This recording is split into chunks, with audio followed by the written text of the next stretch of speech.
Next up, we have Resonate by Surya Hearts, featured in Geometry Dash is my understanding.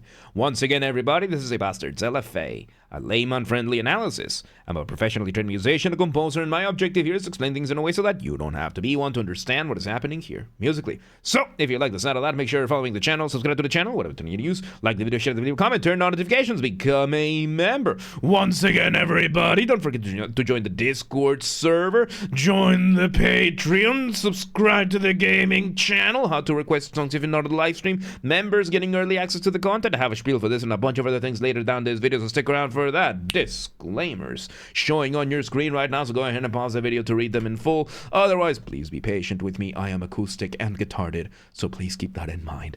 With that, let's go ahead and do this. Resonate. Let's go.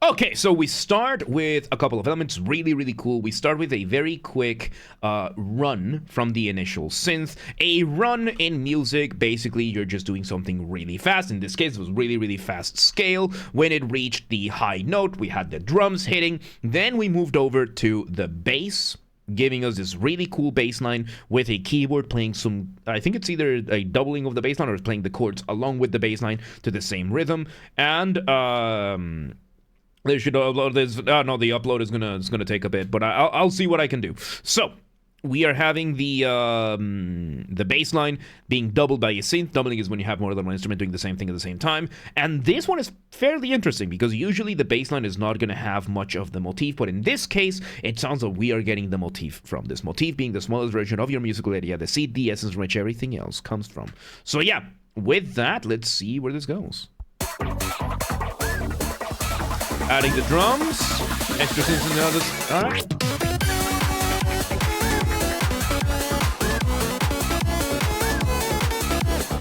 So yeah, we are bringing in a new melody that is either the melody is derivative from this, or the bass line we heard before is derivative from either the melody right now is derivative from the bass line, or the bass line is derivative from the melody. But they are both basically the same material, inverted. So right now, this over here, the melody we are hearing could be potentially an inversion.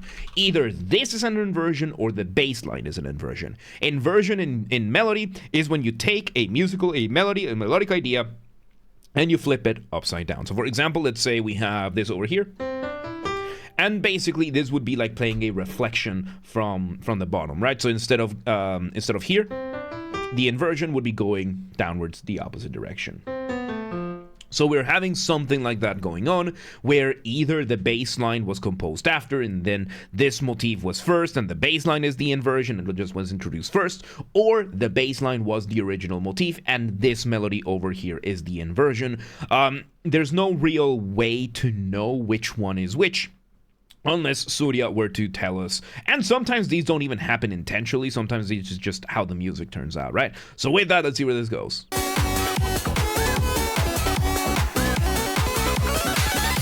Oh, and the synth is doing harmonization. So, let me explain some harmonization, right? Harmonization. Harmonization is counterpoint, parallel motion in thirds or sixths. So let me go ahead and break down this whole thing, right? So counterpoint being the art of melodies. How they are, how they develop, how they interact with one another, usually in the context of having two or more at the same time.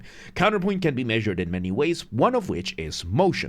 One of these types is parallel motion. Parallel motion means that you have more than one melody doing the same thing at the same time, just from a different starting point or from a different interval. An interval is the distance between notes. This is where thirds and sixths come in. So there are many ways of counting intervals. The simplest way is that you take a key signature or a scale. Let's take the scale of C major, C, D, E, F, G, A, B. And basically, you take your point of reference. In this case, would be, well, let's just do C because it's key signature of C, and that is going to be your first or your root.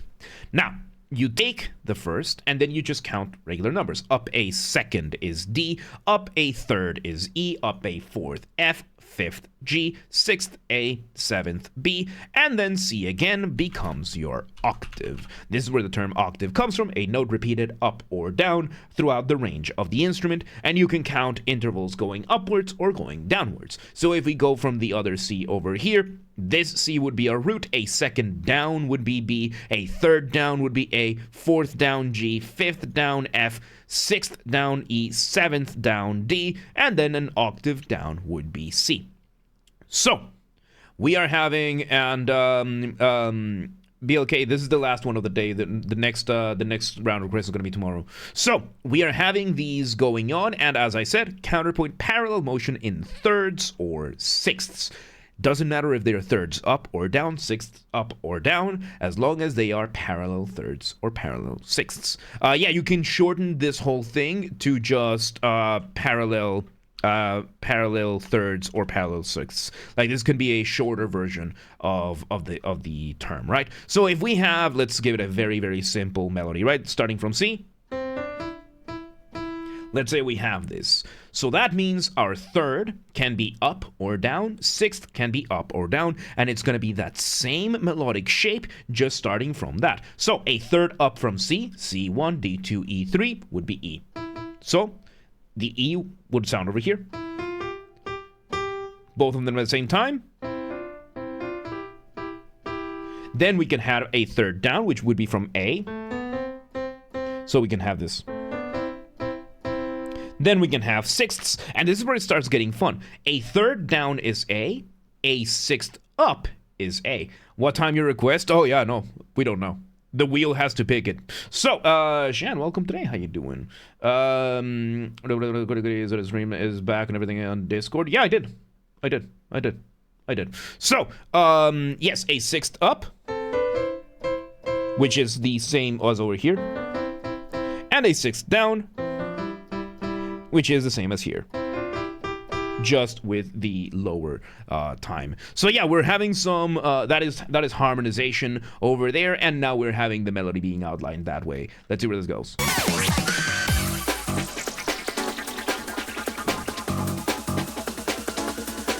Okay, so we have this brief moment of a break, and we are now doing a call and response. We switch over to a call and response. This is a build-up of some sort, and we now, as I said, call and response. Call and response being a musical conversation. We are having the bass doing the call, and we are having another synth playing a couple of chords as the response, while we're having the drums on the underside and the build-up synth doing their thing. Let's see where this goes. Oh, audio sample. Build up, drums are building up, synth is building up. Rhythmic displacement.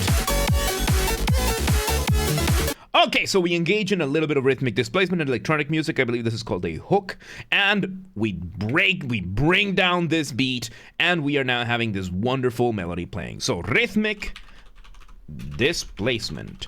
Rhythmic displacement, as the name suggests, is when you displace something in your rhythm so that you're either pushing something down so that it sounds later, rushing something up so that it sounds earlier, or you're using silence to achieve either of these two effects. Now, what we are doing here is we're using rhythmic displacement as a hook in order to delay the dropping of the beat or the resolution to our cadence. When you're making music, you're doing one of two things. You are building tension or you are resolving that tension. That point in between, we usually call the cadence. Cadence and or resolution. Now, what we are doing over here is that we're using rhythmic displacement to take this moment of the resolution. By the way, cadence resolution is the same dynamic as building and dropping a beat. Same dynamic. So we take this moment of cadence, we push down the moment of the drop or the resolution, and what this does is it creates additional phantom tension that then makes your resolution or your drop that much more pronounced. So we're doing that. Let me go back a couple of seconds and let's hear it again. There we go.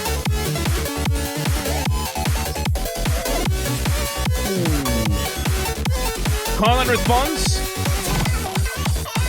with the melody.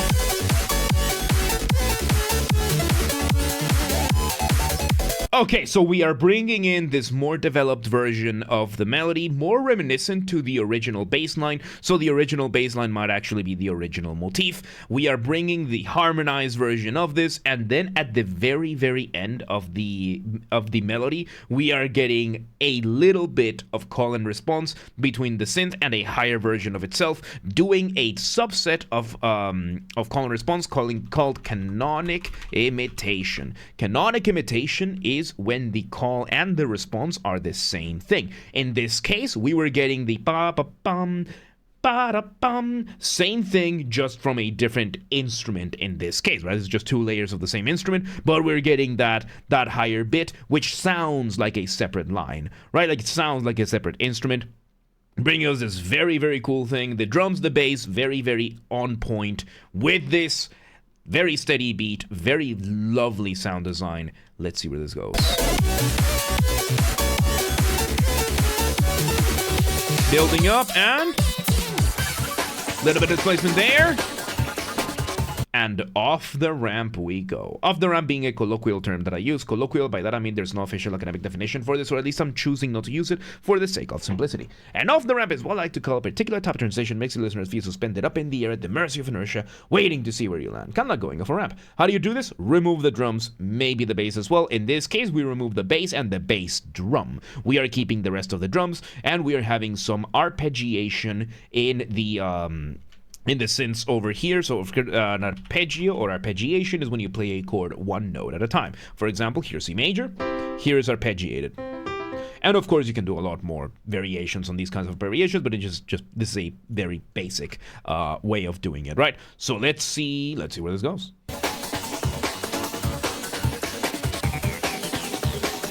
Bring in the bass slowly.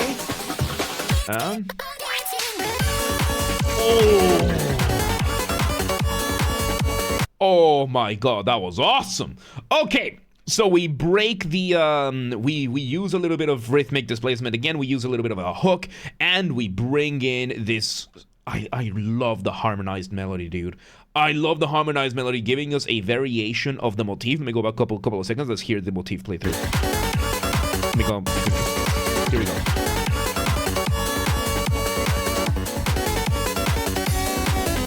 All right, there we go. So we play variations on the motif, and basically all of this is building up to something else, and we kind of play this one as a solo. When you're making music, you want to keep a careful balance between what is familiar and what is new. Too much familiarity, too much repetition, too much of the same thing, you risk boring the listener, they tune out. Too much new material too quickly, you risk overwhelming the listener, they tune out. There is one universal exception, no matter the style or genre, which is solos. Electronic music has an additional one, which is dropping the beat. Now, the rules for this: no matter the style or genre, or in this case, solos, dropping the beat, as long as it sounds cool enough and it fits enough, you can get away with almost anything, meaning that the rules of familiarity and repetition become a little bit more lax, just not infallible. So we are bringing that over here. We're building up for something else. And speaking of building up, let me remind you of the Patreon. That's right, the Patreon is now up. Patreon.com/JamesRBasterd. It is now up and running. This is if you want to support the channel further than you already are. Consider joining the Patreon. We are having a bunch of content that is gonna be here, free, and and a bunch of other stuff. We're gonna have content available for everybody. Content behind the paywall, that kind of stuff. Of course, the main thing here is going to be the non-gaming LFAs. That is going to be anime, film, regular record label kind of stuff, because what we do on YouTube is inherently fair use, but that does not stop bad actors from abusing the system. So in order to just prevent that headache altogether, these kinds of LFAs will go onto the Patreon, available for all free and paid Patreons. Of course, there is going to be content behind the paid wall, such as the up and coming music lessons that we are going to have for the paid Patreons. I'm going to be teaching some proper music theory, teaching how to make some proper music, and in general there's going to be a bunch of other systems explained in the about section. And yeah, If you want to join the Patreon, consider joining Patreon, patreon.com/JamesRBasterd if you want to support the channel further than you already have. Thank you, everybody who has already joined. And if you want to support the channel further than that, consider joining the Patreon, patreon.com/JamesRBasterd. And, no, they're not going to be on stream. The non-gaming LFAs are going to be off stream, or probably like a Patreon-exclusive stream. I still need to figure that bit out. Anyway, let's continue. We're having this. We did this build-up. Let me go back a couple of seconds. Let's see where it goes. 251 boss. Thank you for the follow. Welcome to Market today. Oh, and we bring it back to the base and synth call response build up. We're not taking any more requests today, by the way. So, all right, instant build up, same build up as before, and oh, okay, this was really good. So we now bring back the base version of the motif, and we're now setting a call and response between the original base motif and the motif of the synth, the harmonized motif of the synth. We're going back and forth between these two with that very nice crunchy bass drum that we are having. Let's see where this goes. All right, switching it around. Nice.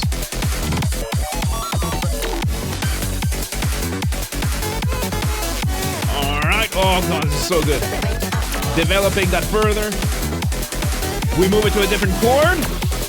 And little run there. We're bringing that off the ramp again. Same off the ramp as we did before with the arpeggiations.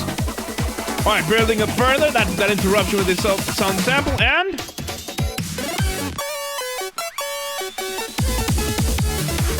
oh, so good. Okay. We do the build up and we do a deceptive cadence, a deceptive drop, right? So a deceptive, in this case, a deceptive drop. As I said, making music, cadence, build up, tension, resolving of the tension, resolution, that kind of stuff. But in this case, we are doing a deceptive drop. In this case, it was a very, very brief deceptive drop, deceptive cadence, or deceptive resolution, however you want to call it. And the idea of this is that you will be bringing it to a different place. You're building something up and you don't quite resolve where you're expecting it. You're postponing that resolution, that drop, so that it can happen later. So what happens is you don't just resolve over here, you resolve differently so that you can create extra tension that then you can have this. Usually you go for like an entire thing and then it resolves. But in this case, it's just a short one, gives us a little bit of extra tension, and then we get the resolution very, very fast. Insanely good that we end up using that motif there. And there you go. And yeah, BLK, if you're requesting, and we're just gonna ban you, okay? Stop spamming. So yeah, let's see where this goes. Oh, with that same call and response. Let's see. Nice, and oh man, the little bits of rhythmic displacement that we are getting, we're basically just turning off and on. Oh my god, it's so good. And Darren, thank you for, welcome today. How you doing? First time joining the stream. Content appreciated. Glad you're here. So yeah, we are. My god, yeah, we're having this incredible climax. Just redoing, like basically we've been revisiting. We've had what? 3 versions of the material so far, and it's just insane. Let's see where this goes.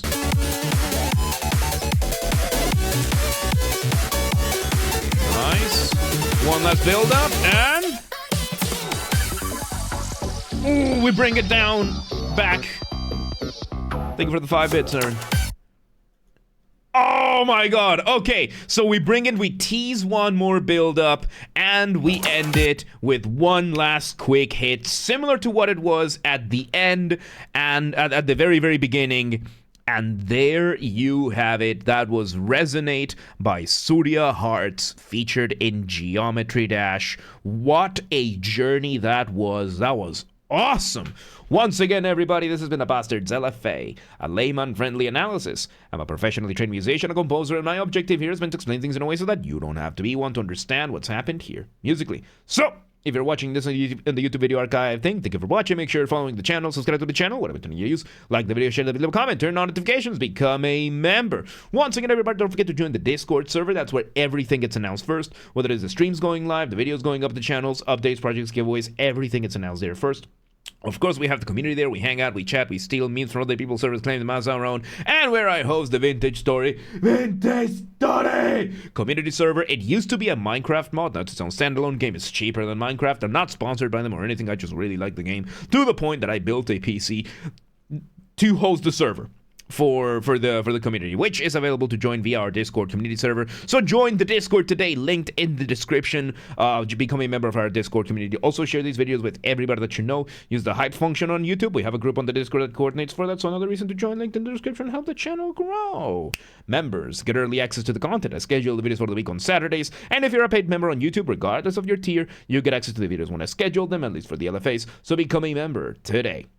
If you want to listen to this without me interrupting it in 3.5 seconds, I'm linking in the description down below. If you want to request a song and you're not on the live stream, check the pinned comment on this video. The pinned comment on this video. It has the instructions on what to do. If you want to catch the streams when they happen live, we aim from Monday through Friday, 6 p.m. Central European Time. Our schedule is going to change soon because of the full-time experiment. But still, we stream live on Twitch, YouTube, and Kick so that you can tune in from whichever platform you prefer. Again, the schedule is changing soon, but the full streaming schedule is going to be available on your local time zone in both Discord and Twitch, both linked in the description. So if you live in Pueblo Hundido, Sunken Town, and you're like, yeah, but what time is whatever time we're starting now in Hungary? I don't live there. Do not worry. Just go to Discord or Twitch, both linked in the description, and they're both going to have the full streaming schedule in your local time zone, accounting for daylight savings if necessary. And subscribe to the gaming channel. Follow the gaming channel, because of course I have a gaming channel. I'm on YouTube. What else could I possibly have? Games are Basterd. This is where I put the gaming after show recordings when they happen, recorded live during the main channel's after show. We play games on the later part of the stream, and then the recordings, the VODs, go over here. Lately, we've been playing through Limbus Company. It's such a good time, dude. It's like, the story is insane, and I'm doing the best, worst voice acting you've never heard. And in general, I'm just having a really good time. And yes, every game we play on stream eventually ends up over here. So subscribe to the channel, linked in the description, or search on YouTube, same username as James R. Basterd, just up the J for a G, and you got it. And yeah, there you have it. Resonate, Surya Hearts, Geometry Dash. That was amazing, dude. Really good stuff, man. Really good stuff. But yeah, let's move on.